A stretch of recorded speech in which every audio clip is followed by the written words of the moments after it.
Russia के राष्ट्रपति जी का मेरे पास में कभी कुछ फोन आया तो मैं बोल दूंगा कि मैं लड़ने आ रहा हूँ।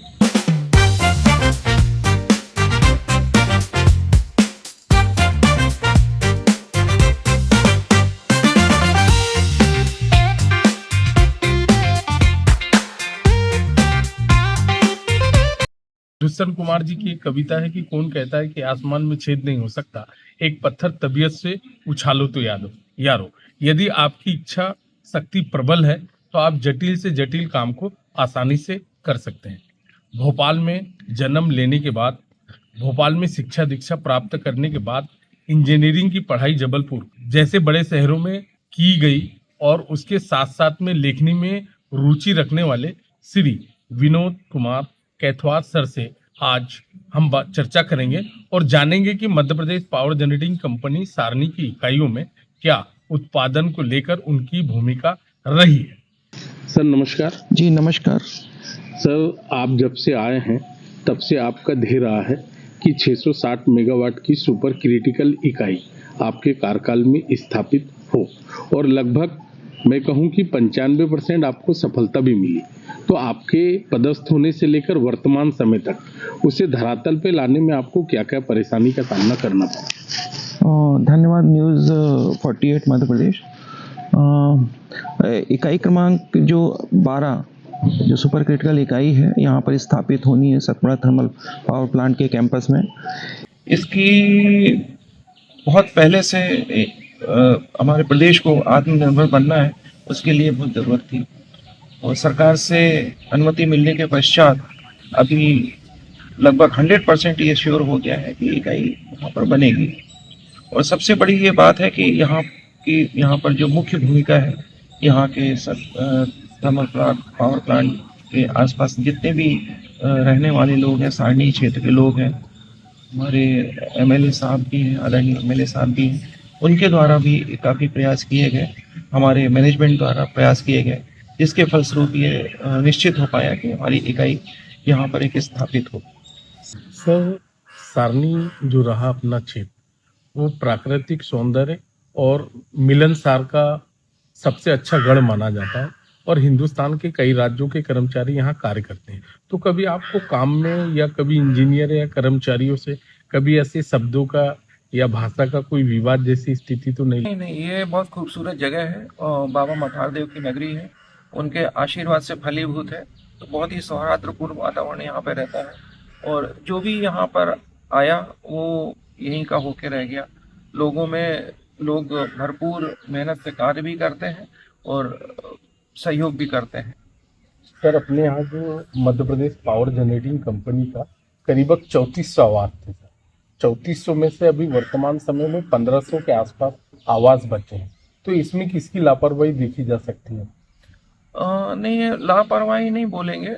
एक्चुअल पहले जब ये 3400 आवास जो आप बता रहे हैं, उस समय हमारा यहाँ का स्टाफ जो है वो कम से कम 6000 के लगभग लोग थे यहाँ पर, सभी टेक्निकल, मिनिस्ट्रियल, इंजीनियर सभी मिला करके और जो भी मेंटेनेंस का कार्य है वो भी सभी एमपीवी के लोगों के द्वारा ही किया जाता था। अब धीरे धीरे कुछ ऐसी पॉलिसीज आई कि अब हमें भर्ती ना करके हम आउटसोर्स करेंगे, बाहर से कॉन्ट्रैक्टर्स जो हैं उनको रखेंगे और वो कार्य करेंगे।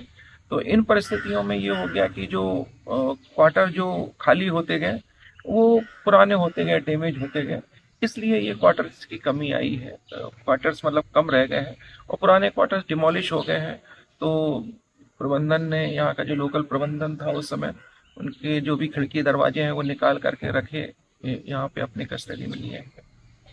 मैं हमारे पाठकों के, हमारे दर्शकों को ये चीज़ बताना चाहूँगा कि श्री केथवार सर इंजीनियरिंग के साथ साथ बहुत अच्छे लेखक भी हैं।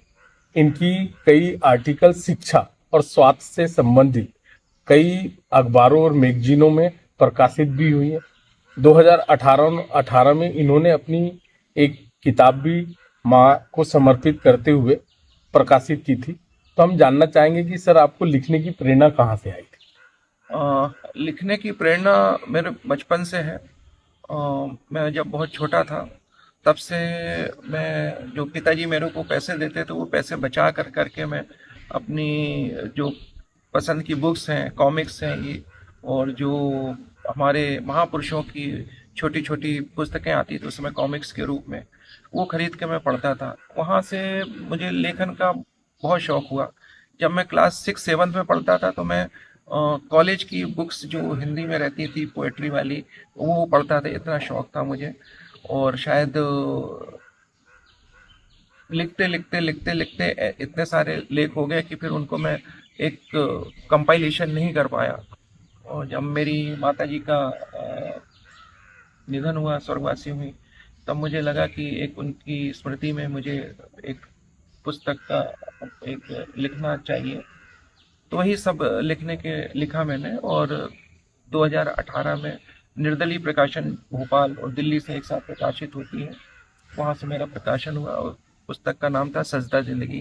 वो मेरी दिली बोल चाहिए भावनाएं थी, तो उसमें बहुत अच्छी बुक है वो। अगर कहीं सर, आप भोपाल में आपका जन्म हुआ, जी जी भोपाल में अपनी शिक्षा दी, जी जबलपुर जैसे मध्य प्रदेश के बड़े शहर में आपने इंजीनियरिंग की पढ़ाई की, और आज आप Madhya Pradesh power generating company Sarni के मुख्य अभियंता हैं, जी। पर संभवतः सेवानिवृत्ति की स्थिति में भी हैं। पर ऐसे में आपके माध्यम से ग्राम पंचायत सलैया में अपना निवास का निर्माण करना, ये अचानक आपका शहर छोड़कर गांव की तरफ आना, ये किस दिशा में जाता है? अभी नवंबर में हमारे जो स्पिरिचुअल गुरु हैं, आध्यात्मिक गुरु हैं, गृहस्थ संत हैं, परम संत महात्मा डॉक्टर सुरेश जी महाराज, वो यहाँ पर सभी सत्संगी भाइयों के साथ में आए थे, और 3 दिन का यहाँ पे काफ़ी आध्यात्मिक उत्सव यहाँ पर रहा। उस दौरान हमारे जो गुरु जी हैं, परम पूज्य गुरु जी, उन्होंने ये चाहा कि यहाँ पर सत्संग चालू रहना चाहिए, क्योंकि हम लोग हम लोग विचारधारा के हैं। हमारा हिंदू धर्म बहुत ही अपने चाहे सदगुरु हों, गुरुदेव हों, ऋषि मुनि हों, देव पुरुष हों, कोई भी हो, उनके लिए काफ़ी समर्पित रहा है। तो मेरे गुरुदेव के द्वारा ये बोला गया कि यहाँ पर आपका आध्यात्मिक केंद्र होना चाहिए, जिससे हमारी धार्मिक विचारधारा बनी रहे, हमारे संस्कार बने रहे, लोगों में पूजा पाठ जो अभी काफ़ी भ्रांतियाँ हैं उसको दूर किया जा सके। तो मुझे खुशी है कि मेरे गुरुदेव ने जो मुझे आदेश दिया उसके हिसाब से मैंने वो अभी वहाँ पर सत्संग के लिए एक छोटा सा एक प्लॉट लिया हुआ है, इसलिए मैंने। आपकी सर पूरी 24 घंटे की नौकरी रहती है जी। ताप विद्युत घर का कोयला है, बिजली का उतार चढ़ाव, पानी, ये सब देखने के बाद ऐसे में आपको अध्ययन करना और धार्मिक की तरफ जाना, ये मतलब अचानक से प्रेरणा या कोई मार्गदर्शक ये कहाँ से मिलता है? ये सब ईश्वरी प्रेरणा रहती है, मेरा तो ये मानना है। उसके लिए तो मैं ये कहना चाहूँगा, जब राजा जनक, जिनको हम विदेह कहते हैं, विदेह का मतलब ये रहता है कि मतलब शरीर रहते हुए भी वो अपने आप में नहीं है, और वो पूरे अपने ईश्वर में लीन रहते थे। जब इतना बड़ा राजपाट वो अपना संभाल सकते हैं राजा जनक, तो हम लोग एक छोटी सी नौकरी करते हुए, वो ये सब काम करते हुए, दुनियादारी काम ईश्वर की याद में करते हुए कर सकते हैं। बहुत सर, आपके अधीनस्थ जो काम करते हैं इंजीनियर और क्षेत्रवासी को आप क्या संदेश देना चाहेंगे सर? हाँ, मेरा तो केवल इतना ही बोलना है कि अपने जीवन में अगर आपको कहीं पे भी कोई किसी भी कार्य क्षेत्र में कार्य करने का मौका मिले तो पूर्ण सेवा भाव और समर्पण के साथ में करें। भगवान ने आपको पैदा किया है, बार बार हो सकता है आपको मनुष्य जन्म प्राप्त नहीं हो, जो भी जिम्मेदारी दी हुई है आपके कर्मानुसार दी हुई है, और चाहे श्रमिक हो, चाहे टेक्नीशियन हो, चाहे इंजीनियर हो, चाहे डॉक्टर, किसी भी क्षेत्र में या राजनेता के रूप में हो, हमें अपना कार्य बहुत ही समर्पण भाव के साथ में करना चाहिए, जिससे हमारी सेवा फलीभूत हो सके और लोगों के काम आए। सर, वर्तमान समय में पूरे विश्व में देखा जाए, यूक्रेन है, रसिया है, इनके बीच में जो युद्ध वार हो रहा है, तो ऐसा नहीं लगता है कि सर कहीं तीसरा विश्व युद्ध जारी हो? इस पर क्या कहेंगे आप? हमारा जो देश है वो काफ़ी धार्मिक परंपराओं वाला रहा है, वो बहुत ही शांति प्रिय देश रहा है, कहीं पर कुछ लेख आया था जिसमें ये कहा गया था कि हमारे देश ने बुद्ध दिया है, युद्ध नहीं दिया है। तो मेरा ये मानना है कि हम ये युद्ध नहीं होना चाहिए। इसमें अगर कहीं युद्ध हो रहा है तो प्रयास किए जाना चाहिए कि अगर रुक सके तो उनको रोकना चाहिए, क्योंकि बहुत नुकसान होता है, मानवता का भी नुकसान होता है, लोगों का नुकसान होता है, अपनी जो नेचुरल रिसोर्सेज हैं उनका क्षरण होता है, नुकसान होता है, इनको रोकना चाहिए। लेकिन अगर आप बोलेंगे आधा विश्व मेरे ख्याल से अभी इसी में लगा हुआ है कि हम ये ज़मीन हथिया लेते हैं, उस देश को अपने इसमें कर लेते हैं केवल नेचुरल रिसोर्सेज के कारण, जो मेरा ओपिनियन है। लेकिन मेरा झुकाव रशिया की तरफ है। मैं रशिया से बहुत ही प्रेम करता हूँ, बोलना चाहिए।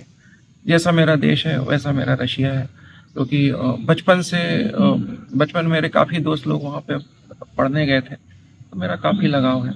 अगर कभी राष्ट्रपति महोदय जी का, रशिया के राष्ट्रपति जी का मेरे पास में कभी कुछ फ़ोन आया तो मैं बोल दूंगा कि मैं लड़ने आ रहा हूँ। ये भी है, इतना प्रेम करता हूँ मैं। मेरा देश जैसे भारतवर्ष है वैसे रशिया है, और सभी को पता है कि हमारे देश के साथ में उनके कैसे संबंध रहे, वर्षों से संबंध रहे। तो पर युद्ध रुकना चाहिए, युद्ध नहीं होना चाहिए। धन्यवाद न्यूज़ 48 मध्य प्रदेश, जो आपने मेरे भावनाएं, मेरे यहाँ पर क्रियाकलाप हुए, कार्य हुए, उसके बारे में आपने जानकारी चाहिए। पूर्ण ही ईमानदारी से मैंने देने की कोशिश की। उसके लिए मैं न्यूज़ 48 मध्य प्रदेश का आभारी हूँ कि वो उन्होंने आकर करके मेरे पास में जो चाहा मैंने अपनी पूर्ण ईमानदारी से आपके समक्ष प्रस्तुत किया। यदि मन साफ हो तो आदमी कभी झूठ नहीं बोलता। ये धर्मशास्त्र में भी कहा गया है और कई विद्वानों के माध्यम से भी कहा गया है। तो सर का जो मन है एकदम साफ है। सर ने अपने मन के हिसाब से अपनी भावनाओं को हमारे साथ पिरोने का प्रयत्न किया है। मैं सर को बहुत बहुत आभार व्यक्त करूंगा कि न्यूज़ 48 मध्य प्रदेश को आपने समय दिया और दिल खोलकर वह बात की जो एक मित्र दूसरे मित्र के साथ करता है।